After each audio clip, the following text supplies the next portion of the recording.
Aloha kapoe, what's up? And thanks for coming back to the channel. If you folks are new, please like the video, please subscribe, and if you have questions, comments, or suggestions for anything you want to see in the future, drop it in the don't drop it in the comments box. I'm trying something new. Find me on the Instagram. There's my username.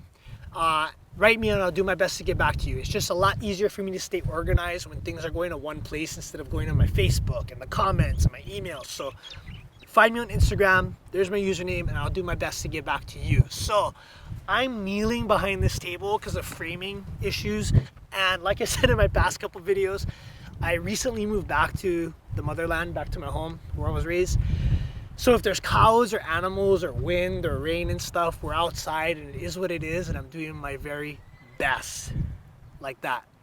I don't know if you heard that, but I did. Anyway, I wasn't planning on doing this video. This is something that just kind of came up. I got real excited about this.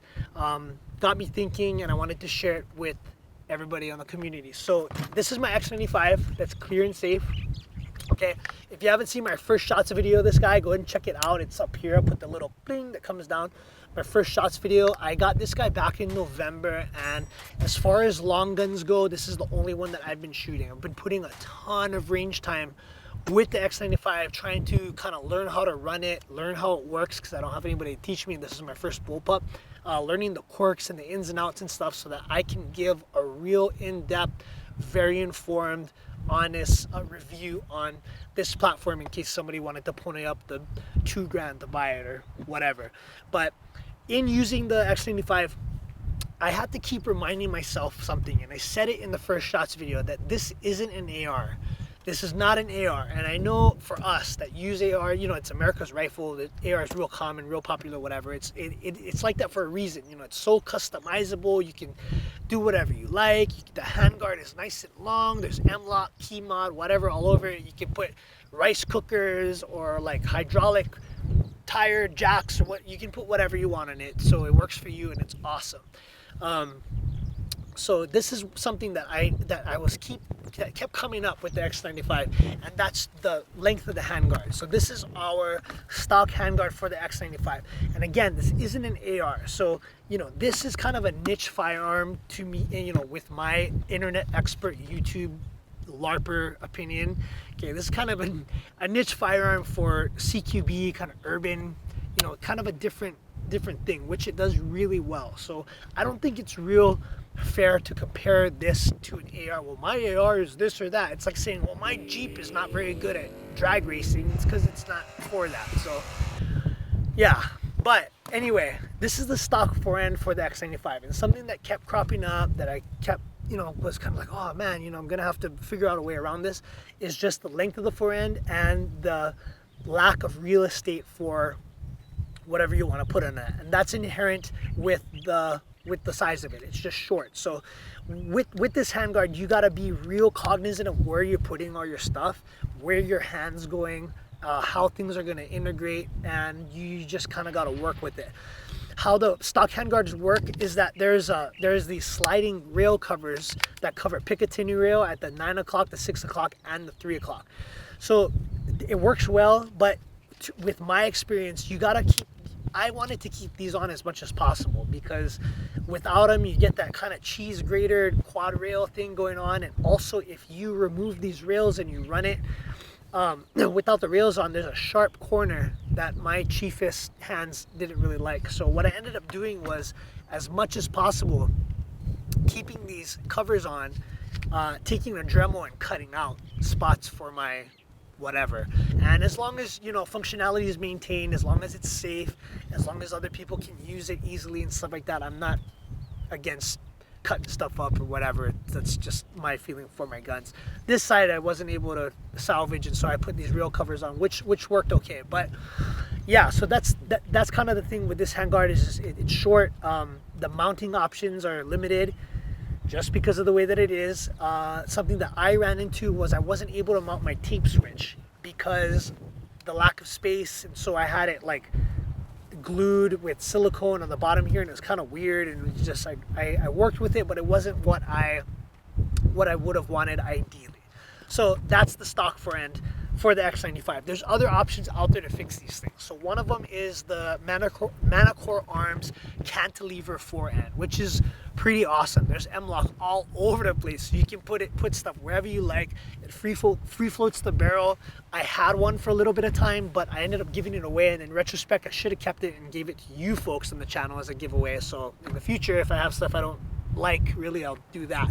But I just didn't really like how boxy it was, how it felt in my hand, and this isn't a strike against Manticore Arms, it's just for me. It wasn't something that I was into. I like this kind of rounded profile of the stock handguard, and even when I took this off and I was able to put these Magpul rail covers on, I was still able to maintain that to some extent.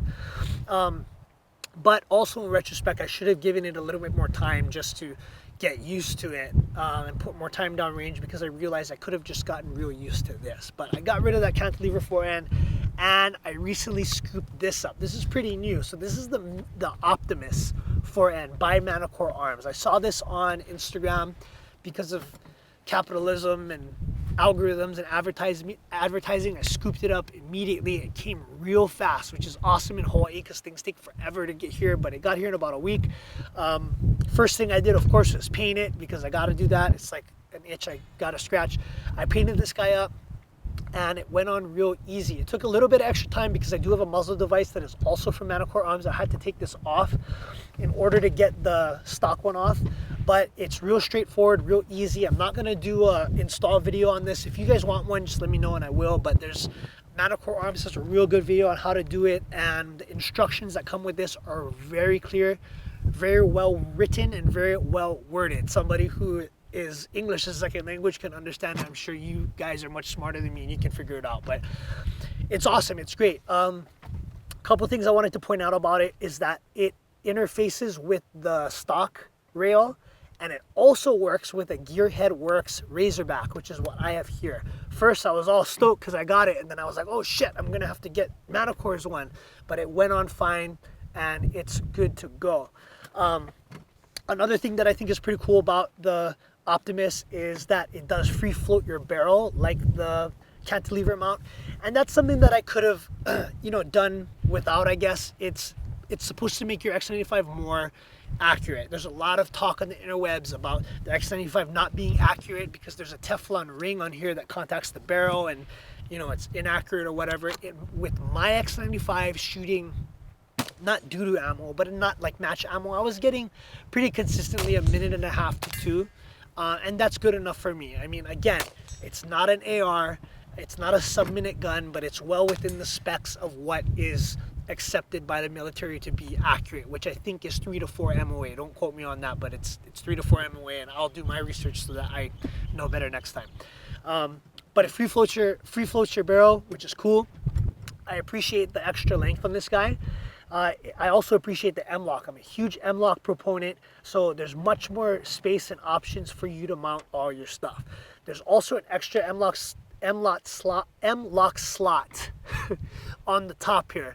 And first I was like, what the hell am I going to do with this? My light doesn't even fit, but I have a Surefire Scout, and it pivots here, and I'm able to get this real close and in line with my Razorback rail, and I like it. It's awesome. It's great. Another cool thing about this is I'm able to mount my tape switch in such a way that I can use this right hand, and I'm also able to use it left hand. And for me to be able to reach my light with both hands is something that's real important. And even better than this one is that it's not like all silicone glued up. It looks pretty clean. Something to be aware with this guy, it's kind of girthy, it's kind of chunky, kind of fat. I know they have to make it that way probably for structural integrity. It's real rigid, it's made of polymer, but it is kind of fat. It's fatter than the stock one. Something to get used to. You can fit a suppressor in here, so that's good. I think it's an 1.25 inch diameter. You can fit suppressors in here, so I can't have suppressors because I live in Hawaii, which is kind of a bummer, but if you can have them, you can put them, that's cool.